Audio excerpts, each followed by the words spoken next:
شرف و سعادت حاصل ہوئی۔ نبی کریم علیہ السلام کا فرمان ہے کہ من لم یشکر الناس لم یشکر اللہ، کہ جس نے بندوں کا شکر ادا نہیں کیا اس نے ذات حق جل مجدہ کے شکر کا بھی حق ادا نہیں کیا۔ لہذا ضروری ہے کہ وہ اللہ کے جن جو وسیلہ بنے اس سعادت کا، اس حاضری کا اور آپ اللہ کے درمیان آنے کا، پہلے ان کا شکریہ ادا کیا جائے۔ اس میں سب سے پہلے ہمارے محترم مکرم جناب حضرت مولانا مفتی محمد عمران صاحب مدد اور ان کے تمام رفقائے کار جن کی کوششوں سے، جن کی مخلصانہ دعوت اور یہ حاضری کی سعادت نصیب ہوئی، میں دل کی گہرائیوں سے ان نظام کا شکر گزار ہوں۔ اللہ تعالیٰ اس اجلاس کے مقاصد کو برآورد فرمائے۔ اس وقت میں نے آپ کے سامنے ایک آیت کریمہ اور ایک حدیث تلاوت کی، اسی کی روشنی میں چند باتیں مجھے عرض کرنی ہے، لیکن سب سے پہلے تمہید کے طور پر میں یہ عرض کر دوں کہ انسان کا ہر کام جو ہے وہ کسی مقصد کے تحت ہوتا ہے۔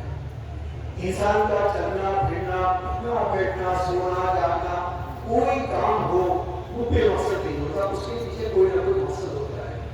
آپ مسجد میں جاتے ہیں تو ظاہر ہے کہ مقصد جو ہے وہ نماز کی ادائیگی ہے۔ آپ مدرسے میں جاتے ہیں تو ظاہر ہے کہ تعلیم مقصد ہے۔ آپ کاروبار پر یا کام پر کسی بھی نوعیت سے جاتے ہیں، ظاہر ہے کہ وہاں کسب معاش مقصد ہے۔ غرض ہے کہ انسان کا مقصد ہی اس کے اندر تحریک پیدا کرتا ہے۔ مقصد جتنا بڑا ہوگا، جتنا اعلیٰ ہوگا، جتنا عرفہ ہوگا، اتنا ہی انسان کی قابلیت بڑھتی چلی جائے گی۔ جتنا اس کو گھٹتا چلا جائے گا مقصد، اتنی انسان کی قابلیت کم ہوتی چلی جائے گی۔ اور اگر کوئی انسان بے مقصد بول رہا ہے، بے مقصد چل رہا ہے، بے مقصد چلا جا رہا ہے، تو لوگ کہیں گے دیوانہ ہے۔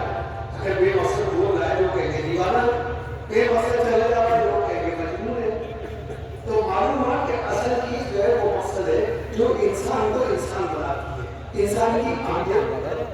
تو ظاہر ہے کہ آپ حضرات یہاں پر تشریف لائے، اپنے کام کو چھوڑا، اپنی مصروفیات کو چھوڑا، اپنی ضروریات کو چھوڑا اور بصد شوق اس ادارے کے اندر، آپ اپنے محبوب ادارے کے اندر تشریف لائے، یہاں کی دعوت پر آئے، یہاں کے حضرات کے بلانے پر آئے، تو کوئی نہ کوئی تو مقصد ہوگا، یہ مقصد تو نہیں ہے۔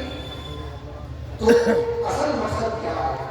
اصل مقصد اصل یہ ہے کہ پہلی چیز تو یہ کہ آپ کو اپنے محبوب ادارے کی رونق میں اضافہ کرنا، دوسری یہ کہ یہ آپ کا اپنا ادارہ ہے جو آپ کو کشش کی لائے، اور تیسرا مقصد یہ کہ آپ کو یہ معلوم ہوا کہ حضرات علماء کرام یہاں پر تشریف لائیں گے تو کچھ نہ کچھ باتیں ہوگی، تو ہو سکتا ہے کہ کوئی بات انسان کے لیے ہدایت کا راستہ بن جائے، ہدایت کا ذریعہ بن جائے، کیونکہ ہدایت دینے والی ذات کو اللہ کی ہے۔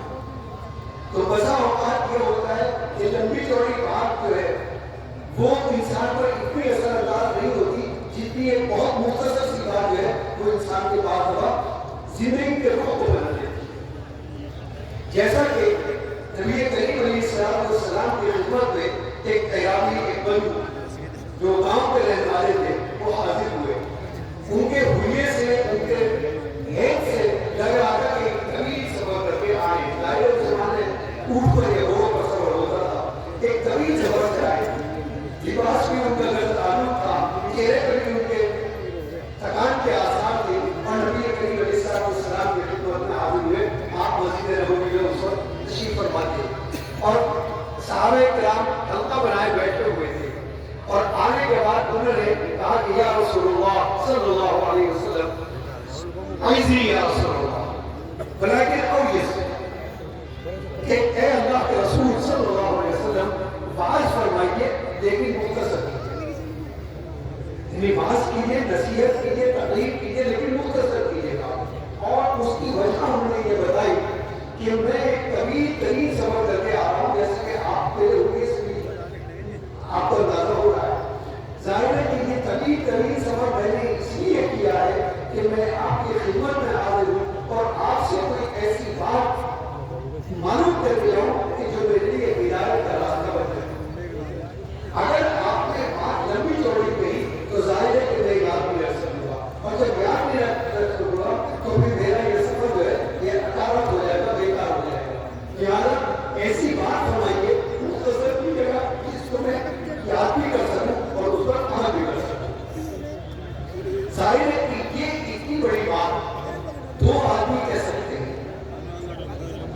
وہ کون کہ ایک وہ کہ جو مقام نیاز پر، اور دوسرا وہ ہے جو مقام ناز پر۔ مقام ناز پہ کون تھا؟ حضرت فاروق اعظم رضی اللہ عنہ۔ ان کے مقام ناز پہ ہونے کا بات یہ ہے کہ جب عبداللہ ابن ابی جو رئیس المنافقین کا، منافقین کا سردار تھا، اور زندگی بھر نبی کریم علیہ السلام نے کوئی تکلیف ایسی نہیں کی، ذہنی، جسمانی اور معاشرتی کوئی تکلیف ایسی نہیں تھی کہ جب نبی کریم علیہ السلام نے کہا پہنچائی ہو۔ سازش یہ کی۔ اس کے انتقال کا وقت ہوا تو اس نے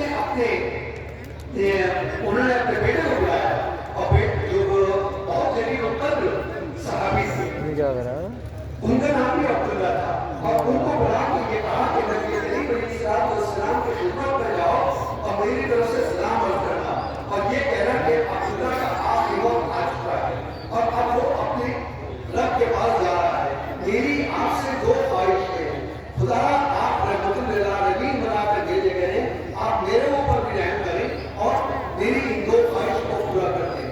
پہلی خواہش تو یہ ہے کہ آپ نے جو رعایت کے بارے میں پیدا کی ہے وہ آپ مجھے عطا کر دیں، اس لیے کہ کل جب میں بارگاہ رب میں حاضر ہوں مجھ سے یہ سوال کیا جائے گا کہ تو کیا لے کر آیا، تو میں آپ کی ہدایت مبارک آپ کی چادر پیش کروں گا کہ میں یہ لے کر آیا ہوں۔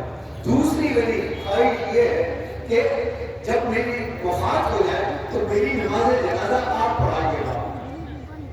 آپ کیونکہ رحمت للعالمین بنا کر بھیجے گئے تھے، اور آپ کی صفت قرآن نے یہ بیان کی، فَبِمَا رَحْمَةٍ مِّنَ اللَّهِ لِنتَ لَهُ وَلَوْ كُنتَ فَظًّا غَلِيظَ الْقَلْبِ لَانفَضُّوا مِنْ حَوْلِكَ فَاعْفُ عَنْهُمْ وَاسْتَغْفِرْ لَهُمْ وَاسْتَغْفِرْ لَهُمْ، کہ یہ جو آپ کے پاس لوگ آتے ہیں اور آپ کے اندر جذب ہو جاتے ہیں، یہ دراصل اس لیے ہے کہ آپ کو ہم نے آپ کے اندر ہم نے رحمت کو بھر دی ہے، آپ کو رحمت للعالمین بنا کے بھیجا گیا ہے۔ بڑے سے بڑا دشمن اور بڑے سے بڑا معاند کوئی ایسا نہیں تھا کہ جس کے بارے میں نبی کریم علیہ السلام نے سخت رویہ اختیار کیا ہو۔ چنانچہ آپ اسی اپنے رحمت للعالمین کی صفت کے مطابق آپ کھڑے ہونے لگے، تو فاروق اعظم برابر بیٹھے ہوئے تھے، انہوں نے آپ کی چادر مبارک پکڑ لی اور فرمایا کہ یا رسول اللہ، بس اتنا ہی کہا، اس سے زیادہ کچھ نہیں کہا، لیکن اگلا مفہوم جو تھا وہ واضح تھا، اور اگلا مفہوم جو تھا وہ یہ تھا کہ یا رسول اللہ کہاں جا رہے ہیں؟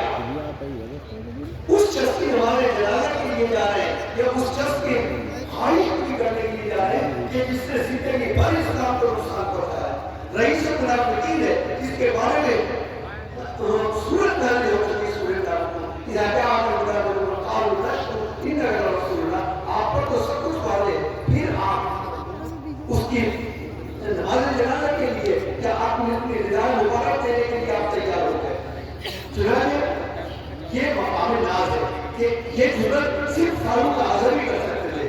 11 مقام وہ ہے قرآن کریم کے کہ جہاں پر حضرت عمر کی رائے کے مطابق قرآن کی آیات نازل، جو حضرت عمر کی رائے تھی اسی کے مطابق قرآن کی آیات نازل تھی۔ چنانچہ اسی وقت قرآن کی آیت نازل ہوئی کہ ان تستغفر لهم او لا تستغفر لهم ان تستغفر لهم 70 مرة فلن اللہ لهم، آپ ایک مرتبہ مغفرت کی دعا کریں یا 70 مرتبہ مغفرت، ہرگز مغفرت کی دعا ہرگز مغفرت نہیں ہوگی۔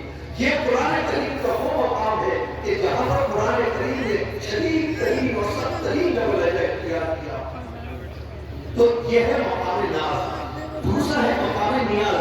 مقام نیاز پر وہ شخص تھا کہ جو گاؤں سے آیا، وہ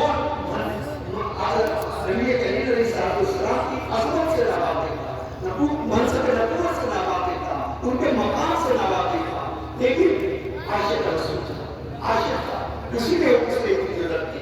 اس لیے کہ قرآن کریم کی آیت نازل ہوئی، یا ایھا الذین آمنوا لا ترفعوا اصواتکم، کہ اے ایمان والو اپنی آواز کو، نبی کی آواز کو بلند مت کرو اور ان کے درمیان اس طرح سے بات مت کیا کرو جس طرح سے تم آپس میں کرتے ہو، کہیں ایسا نہ ہو کہ تمہارے آواز ختم ہو جائے اور تمہیں پتہ نہیں چلے. تو صحابہ کرام ڈرا کرتے تھے کہ کہیں ایسا نہ ہو کہ ہم سے کوئی بے ادبی سرزد ہو جائے اور ہمارے آواز ختم ہو جائے. لیکن انسان کے اندر طلب ہوتی ہے، چنانچہ وہ انتظار کیا کرتے تھے کہ کوئی شخص آئے اور آپ سے سلام کرے اور ہمیں بھی اس کا فائدہ ہو. چنانچہ جب اس نے یہ کہا کہ اعزنی یا رسول اللہ ولیکن اوجب، آپ خطاب کیجیے، آپ بات کیجیے، تقریر کیجیے، لیکن مختصر کیجیے. تو صحابہ کرام منتظر بیٹھ گئے کہ آپ کیا فرمائیں. آپ کٹا کے بیٹھ جاؤ اور بیٹھ کے بعد آپ نے تقریر فرمائی. وہ تقریر 1 منٹ تو کیا 2 سیکنڈ میں لگی اور 2 سیکنڈ کے اندر وہ ختم ہو گئی. 3 جملوں کے اندر تقریر پوری ہو گئی. فرمایا کہ صلوا صلاۃ الموتیٰ، صلوا صلاۃ الموتیٰ. گویا اس کا حاصل یہ کہ جب نماز پڑھو تو نماز پڑھنے کے بعد تم اپنے ذہن کے اندر 1 منٹ کے لیے اس خیال کو لے آؤ کہ ہو سکتا ہے کہ یہ میری زندگی کی آخری نماز ہو. کیونکہ موت پر سب کو یقین ہے، ہزاروں کو ہم اپنے کانوں پر قبرستان پہنچا چکے ہیں. ظاہر ہے ہمارے بڑے بھی جا چکے ہیں، ہم بھی چلے جائیں گے، ہمارے چھوٹے بھی چلے جائیں. یہ ایک سلسلہ ہے. لیکن موت کب آئے گی، کہاں آئے گی، کس طرح آئے گی، کس وقت آئے گی، یہ کسی کو نہیں پتا. فرمایا کہ جب نماز پڑھو تو اس پہ 1 منٹ کے لیے اپنے ذہن کو اس طرح متوجہ کر دو کہ ہو سکتا ہے کہ یہ میری زندگی کی آخری نماز ہو. جب انسان یہ سوچ کر نماز پڑھے گا تو اس میں جو خوشی ہوگا، اس میں خوشی ہوگی، انابت اللہ ہوگی، توجہ اللہ ہوگی، اور وہی نماز کا مطلوب بھی ہے. وہی نماز کو مقصد بتا دیا جس کو حدیث ہے کہ ان کا اللہ کام لگتا کہ جب نماز پڑھو تو یہ سوچو کہ میں اللہ تعالیٰ کو دیکھ رہا ہوں. گویا اتنا انعام ہونا چاہیے کہ تمہارا ذہن اس بات ہے کہ میں اپنے اللہ کو دیکھ رہا ہوں. لیکن اگر یہ تصور نہ پال سکو تو کم سے کم یہ تصور پالو کہ اللہ تعالیٰ مجھے دیکھ رہے ہیں. تو یہی حاصل بھی ہوتا ہے. جب یہ کیفیت تاری ہو جاتی ہے انسان